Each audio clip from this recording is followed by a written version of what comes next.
You're ugly, you're disgusting, I'm gonna kill you, give me $200. What do you think about that as you hear it? Hey, how's everyone doing? Dr. Phil could sue me, and because the way YouTube's system works, he would 100% be able to.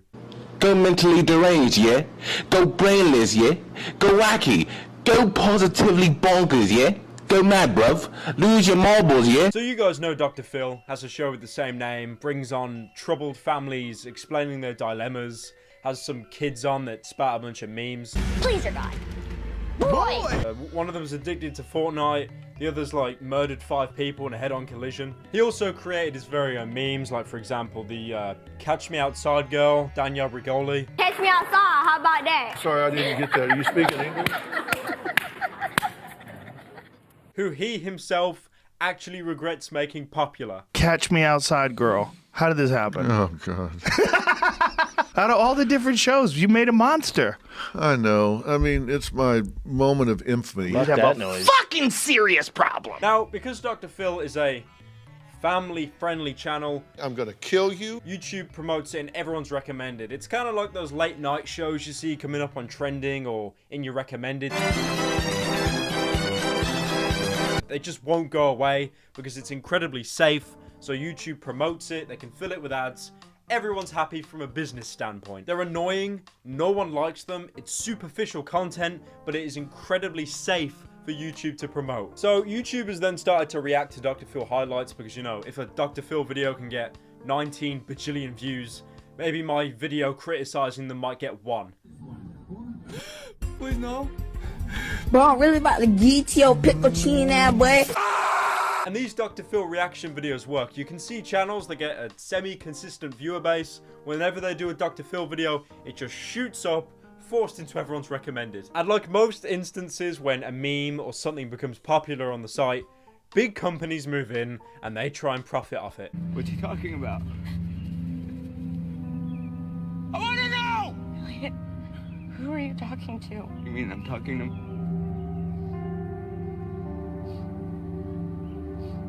So as of late, Dr. Phil's marketing team have been going around claiming and striking videos reacting to their channel. So most of the Dr. Phil videos I've made, they instantly get claimed. I made next to no money from it, and all of the revenue gets transferred to Dr. Phil. I mean, guys, come on, he's not doing that great. What's his net worth? 400 million, man. Like, he really needs that money. Come on, man. Now, it's very obvious that Dr. Phil's team legitimately only wants the money, because when you claim a video, they can choose to like block it in all countries or a couple of select countries. They're allowing my videos to be just put out there. Anyone can still see them, but they still get all the revenue. So I mean, come on, man. He needs another mansion. Come on, man. Now, firstly, these claims are total BS because the videos did fall under fair use. I'm not going to argue saying that Dr. Phil reaction videos are like the pinnacle of YouTube content because they're really not. But it's irrelevant if you think it's garbage content or just at least watchable because the point is it's fair use. You can argue a lot of definitions for fair use, especially when countering a YouTube video. Fair use has a number of terms on YouTube. The one I'd argue is the most popular is criticism. And criticism is one of the core ideas of fair use. Or at the very least, you could argue the content's transformative, it doesn't attempt to compete with the original work, and uses no more of the original content than needed. So how does the me being sued part relate to all of this? Let me explain. Well, when Dr. Phil claimed my video, I fired back with a counterclaim. Saying in my defense the video was fair use, I filled out all the little boxes, sent the video away, and I thought I'd be done with it. But the problem is, when you file a counterclaim on someone that's got the monetization for your video, it's sent to the people that filed the claim in the first place. It's not sent to YouTube to review it. It is sent to the people who filed it. Now, obviously, 9 times out of 10, they're just going to say no. In the very small chance that you get away and they release the claim, it's probably because the company's so enormous, they actually forgot to check their emails. So you managed to sneak out. So, of course, 9 times out of 10, they're just going to say no. We're keeping your money. What, you want it back? You made that video? That's nice, man.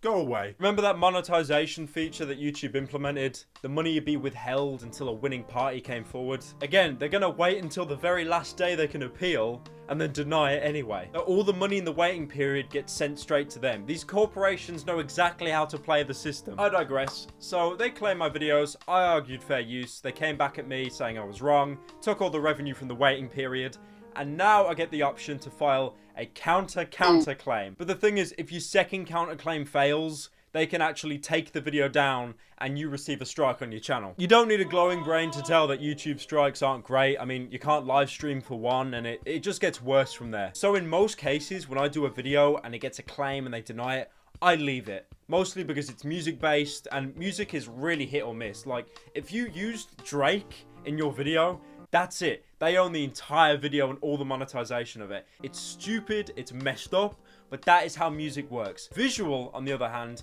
you can argue a lot more about fair use on it.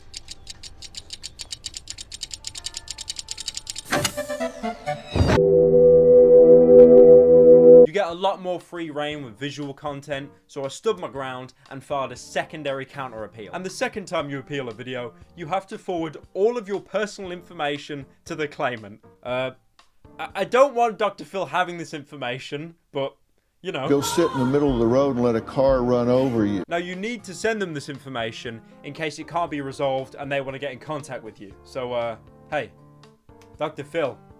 Come on, man. You know you want me on your show. Come on, man. We make a great team. You give me 200 million of your 400 million, you'd never see me again. So I fill out all my details, consent to giving my soul away to Dr. Phil, and hit accept. And then, please enter a valid country. I try it again, and the exact same thing pops up. So apparently, if I reside in the UK, I am not allowed to defend myself because it is not a valid country. And get this, one of the boxes you have to check when making the second appeal, I'm aware that there may be adverse legal consequences if I make a false allegation through this process. I understand that the personal contact information that I provided above will be shared with the claimant and I consent to this disclosure. Adverse legal consequences. So, the only way for me to appeal Dr. Phil is to lie about the country I live in, which is fraudulent. I assume if I put the country as United States and then appealed, it'd go through, but I'm not going to do that. No. I'm not going to send a fraudulent counterclaim to Dr. Phil, letting him sue me. I'm good, Chief. So I can't submit a counterclaim because I'd probably be sued, and I'd probably get another strike on my channel, if not having my entire channel taken down.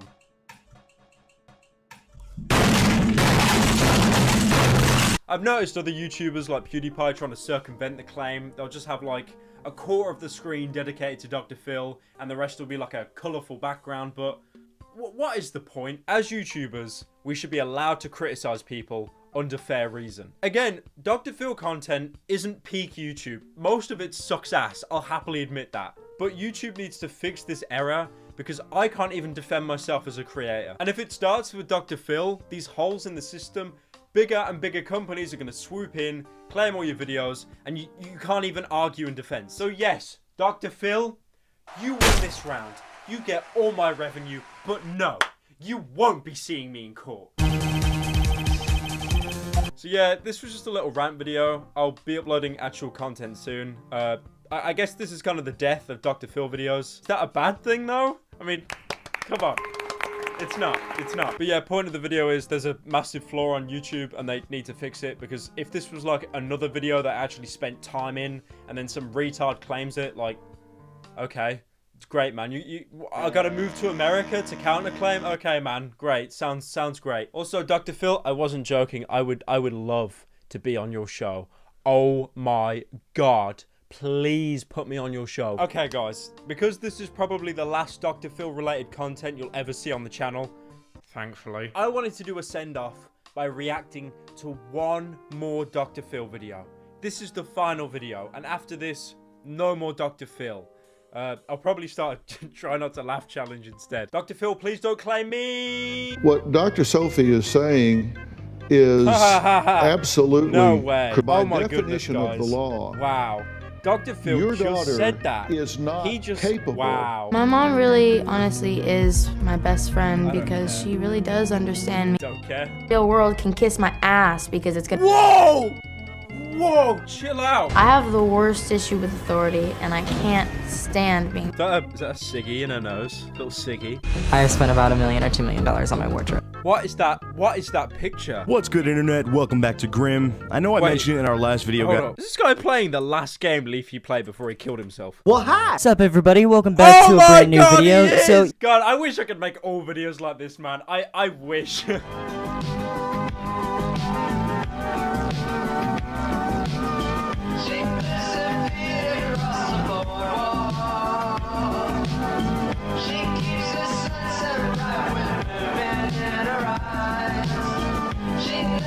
you're not funny. From memes are Dead.